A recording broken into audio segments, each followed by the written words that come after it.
the Herd Line News. Nothing better than the local call on a big play or a big moment. Oh, they get so jacked Such up. a great job out of Kate Scott. I had to watch it back. I still contend. I don't understand why many people, Joel Embiid feels like they're villains. I don't find Philadelphia unlikable at all. It's just because it's Philadelphia. I watch them play. They're joyful. They play hard. And by the way, they've got a lot of guys that can score.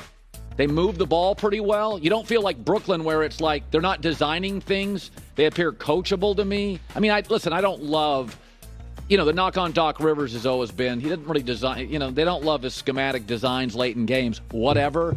But to me, when I watch Philadelphia, I find them to be this growing chemistry play that is going to be a handful for everybody. Yeah, I like him. I think Joel Embiid's the MVP. I think they got a lot of good pieces, and I think they won that trade. Yep. It's because it's in the city of Philadelphia. I'm telling you, that's what it is. And listen, I'm from Pittsburgh. I have no problem with Philadelphia. I've spent a lot of time there. I don't have an issue with Philadelphia, but that's probably what it is. So Cleveland, however, I have had issues with. No one's quite sure what's going to go on with Baker Mayfield in Cleveland in that situation. And Kevin Stefanski spoke about it, but did not provide much of an answer when he was asked. That's a unique situation. It's fluid, and we'll just continue to work through it as we go each day. It's a voluntary program. What we won't do is we won't say who's here, who's not here. It's voluntary. The guys that show up, we're excited that they're here. We're excited to work with them. Yeah. I don't know how it's being played in Ohio, but Cleveland's moved on. Baker's trying to get in better shape.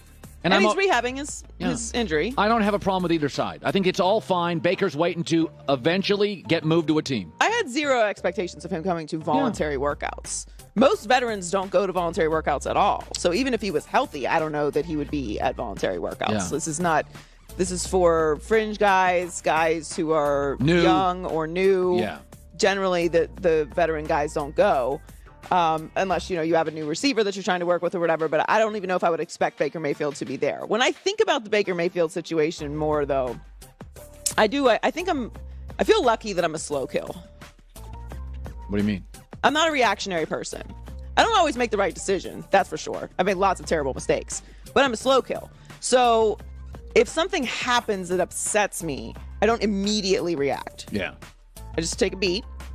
And then decide if I immediately react, what could the possible worst case scenario be? Or should I just wait and destroy this person on my own time when I can make sure that I finish the job?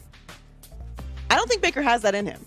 And I think that part of the reason why this has played out the way that it has is because he has that chip on the shoulder thing, which I think is a little widely exaggerated. Most athletes, most people who are in competitive businesses have a chip on their shoulder because in order to reach some level of success, you've probably been told no 1,000 times. You've probably been doubted a bunch or had to overcome something in order to get there. Some doors are opened at the top for certain people, but that's not always the case. It's actually quite rare that that's how it happens. Baker just stirred up a bunch of stuff the whole time. He made things difficult for everyone all the time. Never saying the right thing. Not going out on a limb for teammates, fighting with everyone, fighting with who fights with local reporters? I know. It's bad.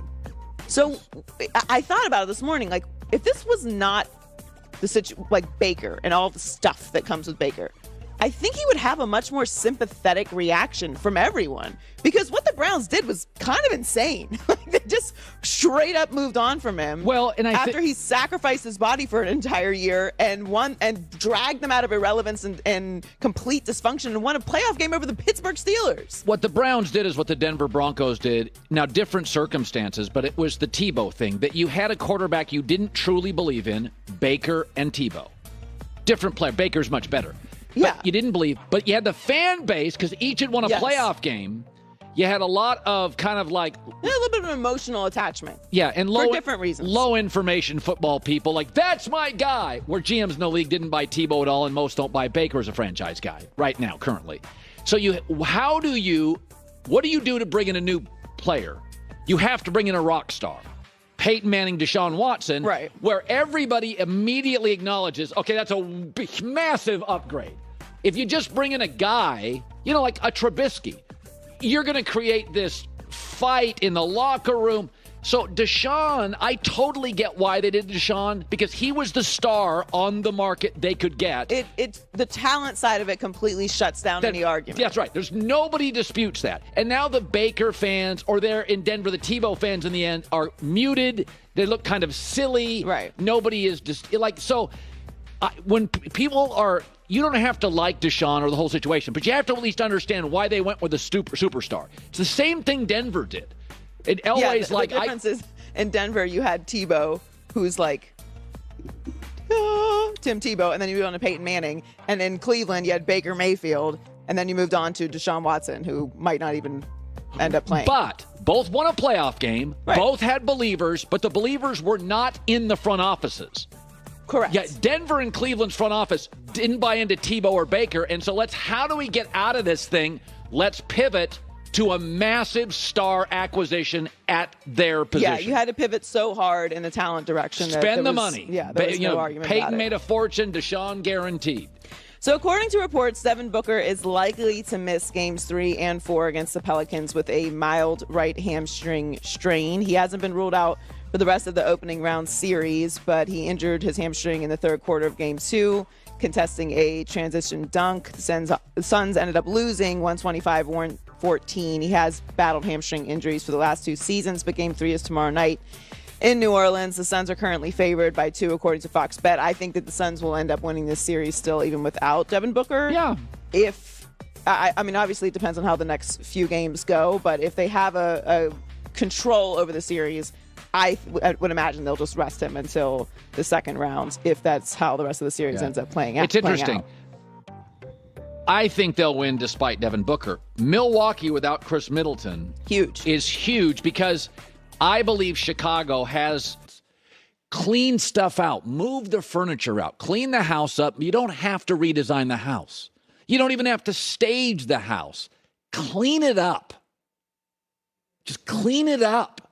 When the Sixers took James Harden, they had an interesting team, but it felt too cluttered to me. Harden was easy. He's a shot maker and a facilitator. He can be moody, but he'll make shots and he can facilitate. We know that. He's become a much better facilitator. And Philadelphia cleaned up their house. They gave moody, enigmatic Ben Simmons to Brooklyn. That's your headache. Andre Drummond had been a 2-time All-Star and a 4-time rebound leader. He needed minutes in Philadelphia. We got Embiid. Let's give them Andre Drummond. And as Seth Curry, we got to give Seth Curry minutes because let's get rid of him. When I watch the Sixers now, there's so much more clarity as to what they are. And they're still figuring things out here. But they got rid of all the clutter and the enigmatic Simmons and the backup center. We got to play certain minutes. And Tyrese Maxey now has ascended since that trade. He was shooting 47%, averaging 17. He's now at 20 points, 53%. More minutes, more shots, more clarity, knows what he is. Embiid, more minutes. It's bringing Harden in didn't change the dynamic. It's Embiid's team. He'll take the big shots. Rather have him closer to the hoop than outside. But getting rid of stuff, cleaning out the room is often addition by subtraction, they say. And, I mean, Brooklyn's got a million questions here. When do we use Simmons? Will Simmons play? Who can get along? It's just a mess. Philadelphia's like, we're good. We got a lot of stuff we have to worry about. Let's just put that furniture in the garage, and we'll bring one nice piece of furniture in to go with our nicest piece of furniture. And it to me, when I watch them play, it's working. Daryl Morey knew it. Too much clutter, too many questions, too much mood. Move it all out of the way. Lean on Embiid. Give Maxey the ball more. Harden will either score or facilitate. We'll figure out how to use Tobias Harris. He can be streaky. Here's the game winner last night from Joel Embiid. 0.9 on the shots.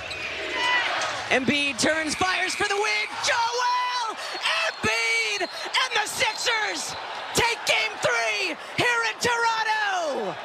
And the crowd is silent. Everybody, mouth shut. move some stuff around, get it out of the house, take the pictures down, get it to Embiid, give Maxey the ball more. Harden will facilitate. Harden's not even really scoring a lot, and they're up 3-0, about to close it. Joy with the news. No.